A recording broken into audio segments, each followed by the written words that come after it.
First happy happy ಎತ್ತು ಮೇಲೆತ್ತು happy happy biscuit ಆಮೇಲೆ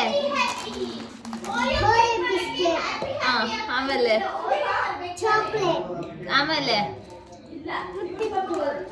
pink cream ಅದೆಲ್ಲ ಯೂಸ್ ಮಾಡ್ಕೊಂಡು ನಮ್ಮ ಬೇಬಿ ಇವಾಗ ಏನ್ ಮಾಡುತ್ತೆ ಕೇಕ್ ಮಾಡುತ್ತೆ ಓಕೆ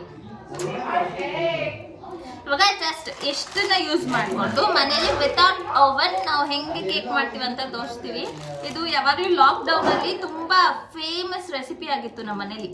ಸೊ ಇವಾಗ ನಾವು ಅದನ್ನ ನೆನ್ಸ್ಕೊಂಡು ಮಾಡ್ತಾ ಇದೀವಲ್ಲ ರಾತ್ರಿ, ಅವಾಗ ಫುಲ್ ಚಿಕ್ಕ ಪಾಪು ಇತ್ತು, ಅವಳು ತಿನ್ನೋಕ್ಕೋಸ್ಕರ ನಾವು ಈ ಥರನೇ ಮಾಡ್ಕೊಡ್ತಾ ಇದ್ವಿ.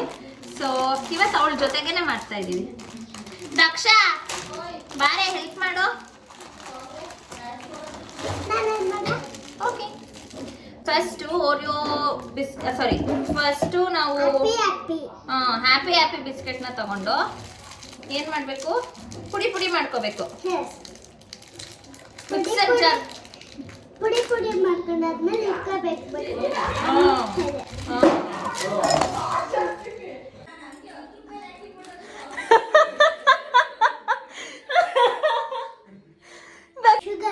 ಎಷ್ಟು ಸ್ಪೂನ್ ಹಾಕ್ಬೇಕು? ಇಲ್ಲ 3 ಸ್ಪೂನ್.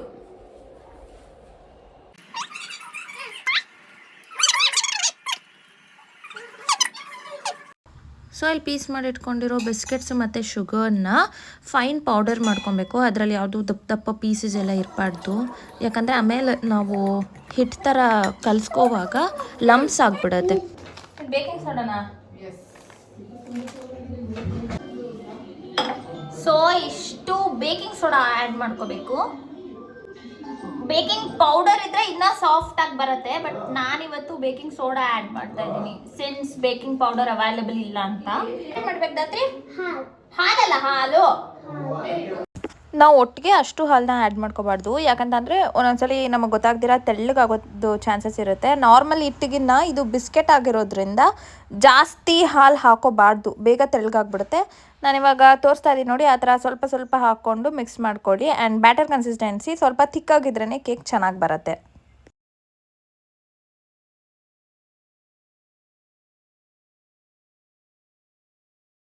ನೋಡಿ ಇಲ್ಲಿ ಬ್ಯಾಟರ್ ಕನ್ಸಿಸ್ಟೆನ್ಸಿ ಈ ಥರ ಇರಬೇಕು. ತುಂಬ ತೆಳುನೂ ಅಲ್ಲ, ತುಂಬ ಗಟ್ಟಿನೂ ಅಲ್ಲ, ಮತ್ತು ಅದರಲ್ಲಿ ಯಾವುದು ಲಮ್ಸ್ ಇಲ್ಲ ಇವಾಗ ನಾನು ಕಲಿಸಿರೋದ್ರಲ್ಲಿ. ಬಿಕಾಸ್ ಇವಾಗ ನಮಗೆ ಶುಗರ್ ಎಷ್ಟು ಬೇಕು ಇಲ್ಲ ಆ್ಯಡ್ ಮಾಡಬೇಕಾಗುತ್ತೆ. ನೆಕ್ಸ್ಟ್ ಈಗ ಒಂದು ಕೇಕ್ ಮಾಡಲ್ ತೊಗೊಂಡು ಅದಕ್ಕೆ ಬಟರ್ ಪೇಪರ್ ಆ್ಯಡ್ ಮಾಡಿಕೊಂಡು ಅದಕ್ಕೆ ಸುತ್ತ ಆಯಿಲ್ ಅಪ್ಲೈ ಮಾಡ್ಕೊಳ್ಳಿ. ನಾನಿಲ್ಲಿ ಗೀ ಅಪ್ಲೈ ಮಾಡ್ಕೊಂಡಿದ್ದೀನಿ, ನಂದಿನಿ ತುಪ್ಪ. ಸಿನ್ಸ್ ಮಗುಗೆ ಕೊಡ್ತಾ ಇದ್ದೀವಲ್ವ, ಸೊ ಆಯಿಲ್ ಬೇಡ ಅಂತ ಅಂದ್ಕೊಂಡು ಗೀ ಅಪ್ಲೈ ಮಾಡಿಕೊಂಡೆ. ಅದರಿಂದ ನಮಗೆ ಕೇಕು ಅಂಟ್ಕೊಳ್ಳೋದಿಲ್ಲ ಪಾತ್ರೆಗೆ.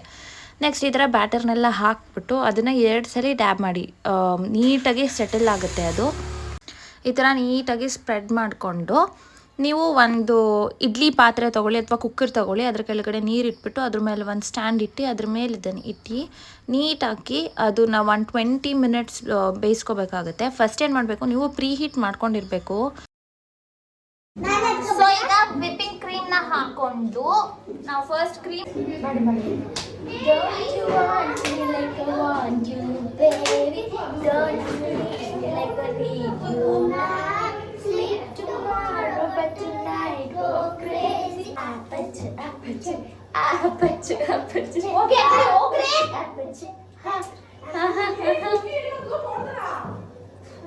ನಾವು ವಿಪ್ಪಿಂಗ್ ಕ್ರೀಮ್ನ ಬೀಟ್ ಮಾಡ್ಕೊಳ್ಳೋವಾಗ ನೀರೊಳಗಡೆ ಐಸ್ ಹಾಕೋಬೇಕು. ನಾನಿಲ್ಲಿ ಐಸ್ ಬ್ಯಾಗ್ ಇಟ್ಕೊಂಡಿದ್ದೀನಿ. ಆಗುತ್ತೆ. ಅಯ್ಯೋ ಎಲ್ಲ ಬರ್ತೈತೆ.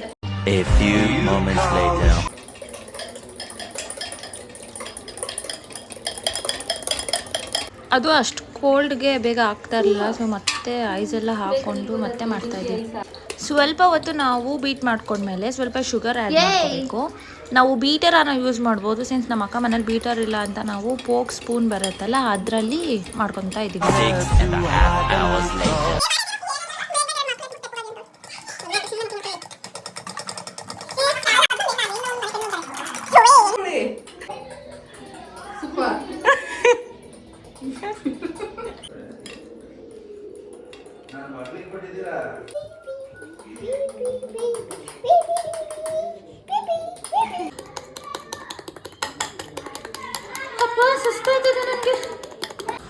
ಮೀನ್ವೈಲ್ ಶುಗರ್ ಸಿರಪ್ ರೆಡಿ ಆಗ್ತಾ ಇದೆ. ಇಲ್ಲಿ ವಿಪ್ಪಿಂಗ್ ಕ್ರೀಮ್ ಪರ್ಫೆಕ್ಟ್ ಕನ್ಸಿಸ್ಟೆನ್ಸಿಲಿ ಬರೋ ತನಕ ಮಾಡ್ತಾನೆ ಇರಬೇಕು. ಅಷ್ಟರೊಳಗಡೆ ನಮ್ಮ ಕೇಕೇ ಬೇಕಾಗೋಯ್ತು. ಇಲ್ಲಿ ನೋಡಿ, ಒಂದು ಟೂತ್ ಪಿಕ್ನ ಅದರೊಳಗಡೆ ಚುಚ್ಬಿಟ್ಟು ನೋಡ್ತಾ ಇದ್ದೀನಿ, ಏನೂ ಅಂಟ್ಕೋತಾ ಇಲ್ಲ, ಹಿಂಗಿರಬೇಕು. And the most important part is ಆ ಮೋಲ್ಡಿಂದ ಕೇಕ್ನ ಆಚೆ ತೆಗೆಯೋದು ತುಂಬ ಹುಷಾರಾಗಿ ತೆಗಿಬೇಕು. ದೆನ್ ಬಟರ್ ಪೇಪರ್ನ ರಿಮೂವ್ ಮಾಡಿಕೊಂಡು ನಾನು ಇದಕ್ಕೆ ನೆಕ್ಸ್ಟು ಶುಗರ್ ಸಿರಪ್ ಆ್ಯಡ್ ಮಾಡ್ಕೊತಾ ಇದ್ದೀನಿ. ಇಲ್ಲಿ ನಾನು 1 ಗ್ಲಾಸ್ ಆಫ್ ವಾಟರ್ಗೆ 3 ಟೇಬಲ್ ಸ್ಪೂನ್ ಅಂದರೆ ಅದೇ ಸ್ಪೂನಲ್ಲಿ ಶುಗರ್ ಆ್ಯಡ್ ಮಾಡ್ಕೊಂಡಿದ್ದೀನಿ. ನಾನಿಲ್ಲಿ 2 ಸೈಡ್ಗೂ ಶುಗರ್ ಸಿರಪ್ನ ಆ್ಯಡ್ ಮಾಡ್ಕೊಂಡಿದ್ದೀನಿ ಸ್ವಲ್ಪ ಸಾಫ್ಟ್ ಆಗಲಿ ಕೇಕ್ ಅಂತ. ಆ್ಯಂಡ್ ಕೇಕ್ನ ಟ್ರಾನ್ಸ್ಫರ್ ಮಾಡುವಾಗ ದಯವಿಟ್ಟು ಕೈಯಿಂದ ಎತ್ತಾಕ್ಬಿಡಿ, ಅದು ಪಕ್ಕ ಬ್ರೇಕ್ ಆಗಿಬಿಡುತ್ತೆ. ಸೊ ಯಾವಾಗಲೂ ಈ ಥರ ಪ್ಲೇಟ್ ಯೂಸ್ ಮಾಡಿ. I have experienced it so many times. So finally it's ready.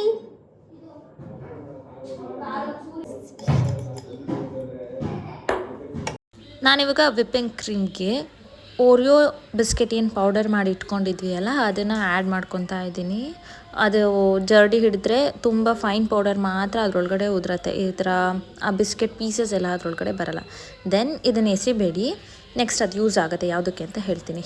ಈ ಓರಿಯೋ ಪೌಡರ್ ಹಾಕಿರೋದನ್ನು ನೀಟಾಗಿ ವಿಪ್ಪಿಂಗ್ ಕ್ರೀಮ್ ಜೊತೆ ಮಿಕ್ಸ್ ಮಾಡಿಕೊಂಡು ಕೇಕ್ಗೆ ನೀಟಾಗಿ ಕೋಟ್ ಮಾಡ್ಕೊಳ್ಳಿ. ತುಂಬ ಥಿಕ್ಕಾಗೂ ಬೇಡ, ತುಂಬ ಥಿನ್ನಾಗೂ ಬೇಡ, ಮೀಡಿಯಮ್ ಆಗಿ ಮಾಡ್ಕೊಳ್ಳಿ. ತುಂಬ ಥಿಕ್ಕಾದರೂ ಒಂಥರ ಅಷ್ಟು ಚೆನ್ನಾಗಿ ಅನಿಸಲ್ಲ, ಬಟ್ ಕಡಿಮೆ ಆದರೂ ಚೆನ್ನಾಗಿ ಅನಿಸಲ್ಲ. ಸೊ ನೋಡಿಕೊಂಡು ಮಾಡಬೇಕು. ಹಾಕುವಾಗ ಸ್ವಲ್ಪ ಜಾಸ್ತಿ ಕಾಣಿಸ್ತಾ ಇದೆ ಅನ್ನೋಂಗೆ ಹಾಕಬೇಕು, ಯಾಕಂದರೆ ರೆಫ್ರಿಜಿರೇಟ್ ಮಾಡಾದ್ಮೇಲೆ ಅಷ್ಟು ಅನಿಸಲ್ಲ. ನಾನಿವಾಗ ಕೇಕ್ ಡೆಕೋರೇಷನ್ಗೋಸ್ಕರ ಮತ್ತು ಇನ್ನೂ ಸ್ವಲ್ಪ ಟೇಸ್ಟ್ ಚೆನ್ನಾಗಾಗಲಿ ಅಂತ ಇಲ್ಲಿ ಚಾಕ್ಲೇಟ್ ಹಾಕ್ತಾ ಇದ್ದೀನಿ. ನೀಟಾಗಿ ಕಟ್ ಮಾಡಿಕೊಂಡು ಚಾಕ್ಲೇಟ್ ಎಲ್ಲ ಇದ್ರ ಮೇಲೆ ಈ ಥರ ಡಿಸೈನ್ ಮಾಡಿಕೊಂಡು ಇದನ್ನು ಫ್ರೀಝರ್ಗೆ ಇಟ್ಕೋಬೇಕು. ದೆನ್ ರಿಮೈನಿಂಗ್ ಏನಿತ್ತಲ್ವ ನಮ್ಮದು ಓರಿಯೋ ಬಿಸ್ಕೆಟ್ ಪೌಡರ್, ಅದೆಲ್ಲ ಮಿಕ್ಕಿರೋ ವಿಪ್ಪಿಂಗ್ ಕ್ರೀಮ್ಗೆ ಚೆನ್ನಾಗಿ ಹಾಕ್ಬಿಟ್ಟು ಫುಲ್ ಎಲ್ಲ ಹಾಕ್ಬಿಟ್ಟು ನೋಡ್ಕೊಳ್ಳಿ, ತುಂಬ ಥಿಕ್ಕಾಗಬಾರ್ದು, ಬಟ್ ಹಾಕ್ಬಿಟ್ಟು ಚೆನ್ನಾಗಿ ಮಿಕ್ಸ್ ಮಾಡಿಕೊಂಡ್ರೆ ನಮ್ಮದು ಐಸ್ ಕ್ರೀಮ್ ರೆಡಿ. ಇದನ್ನು ಮಿಕ್ಸ್ ಮಾಡಿಬಿಟ್ಟು ಡೈರೆಕ್ಟು ಫ್ರೀಝರಲ್ಲಿ 1-2 hours ಇಡಬೇಕು. 2 to 3 hours ಇಟ್ಟರೆ ಸಾಕು. ದೆನ್ ನಾನು ಐಸ್ ಕ್ರೀಮ್ ಕೋನ್ಗೂ ಫಿಲ್ ಮಾಡಿ ಟ್ರೈ ಮಾಡಿದೆ, ಬಟ್ ಅದು ಬರಲ್ಲ ಕೋನಲ್ಲಿ. ಬಿಕಾಸ್ ಕ್ಯಾಂಡಿ ಥರ ಆದರೆ ಮಾತ್ರ ಬರುತ್ತೆ, ಇಲ್ಲ ಕುಲ್ಫೀಸ್ ಆದರೆ ಬರುತ್ತೆ. ಇದು ಅಷ್ಟು ಚೆನ್ನಾಗಿ ಬರಲಿಲ್ಲ. ರಾದರ್ ದ್ಯಾನ್ ದಟ್ ನಾವು ನೀಟಾಗಿ ಐಸ್ ಕ್ರೀಮ್ನ ಹಾಗೆ ಹಾಕ್ಕೊಂಡು ತಿಂದ್ರೇ ಚೆನ್ನಾಗಿ ಬರುತ್ತೆ. And then this is our cake. I hope ಚೆನ್ನಾಗಿ ಕಾಣಿಸ್ತಾ ಇದೆ ಅಂತ. ಅದಕ್ಕಿಂತ ಸೂಪರಾಗಿತ್ತು ಟೇಸ್ಟು. ನಾವು ಹೋಮ್ ಮೇಡ್ ಕೇಕ್ ಮಾಡಿರೋದ್ರಿಂದ ನಮಗೊಂದು ಸ್ಯಾಟಿಸ್ಫೈಡ್ ಲೆವೆಲು ಜಾಸ್ತಿನೇ ಇತ್ತು ಇದನ್ನು ತಿನ್ನೋಕ್ಕೆ. ಸೊ ಬನ್ನಿ ಎಲ್ಲರ ಹತ್ರ ಟೇಸ್ಟ್ ಹೇಗಿದೆ ಅಂತ ಕೇಳ್ಕೊಂಡು ಬರೋಣ. ಹೆಂಗಿದೆ ಬೇಬಿ? ಸೂಪರಾ? ಇಷ್ಟ ಆಯ್ತಾ? ನೀವು ಇಲ್ಲಿ ನೋಡ್ಬೋದು ಐಸ್ ಕ್ರೀಮ್ ಕೂಡ ರೆಡಿ ಆಗಿದೆ. ಎಷ್ಟು ಕ್ರೀಮಿ ಆಗಿದೆ ನೋಡಿ, ನನಗಂತೂ ಸಖತ್ ಇಷ್ಟ ಆಗೋಯ್ತು. ನೆಕ್ಸ್ಟ್ ಟೈಮ್ ಯಾವುದೇ ಕಾರಣಕ್ಕೂ ಹೊರಗಡೆಯಿಂದ ಐಸ್ ಕ್ರೀಮ್ ತರೋದು ಬೇಡ, ಮನೇಲೇ ಮಾಡ್ಕೊಳ್ಳೋಣ ಅಂತ ಡಿಸೈಡ್ ಮಾಡಿಬಿಟ್ಟಿದ್ದೀನಿ. It's super, just wow. ಹೆಂಗಿದೆ ಮಗಳ ಐಸ್ ಕ್ರೀಮು? ಐಸ್ ಕ್ರೀಮ್ ಥರನೇ ಇದೆಯಾ? ಹೆಂಗಿದೆ? ಐಸ್ ಕ್ರೀಮ್ ಥರನೇ ಇದೆಯಾ? ಸೊ ಇದಾಗಿತ್ತು ಇವತ್ತಿನ ನಮ್ಮ video. So please do share and like. ಇನ್ನು ಇದೇ ಥರ ಹೆಚ್ಚಿನ ವೀಡಿಯೋಗೋಸ್ಕರ ಸಬ್ಸ್ಕ್ರೈಬ್ ಕೂಡ ಮಾಡ್ಕೊಳ್ಳಿ. ಐ ಹೋಪ್ ನಿಮಗೆಲ್ರಿಗೂ ಇಷ್ಟ ಆಗಿದೆ ಅಂತ ಕಾಮೆಂಟ್ ಮಾಡಿ ತಿಳಿಸಿ ನೆಕ್ಸ್ಟ್ ಯಾವ ಥರ ವೀಡಿಯೋಸ್ ಬೇಕು ಅಂತ. ಬಾಯ್ ಬಾಯ್.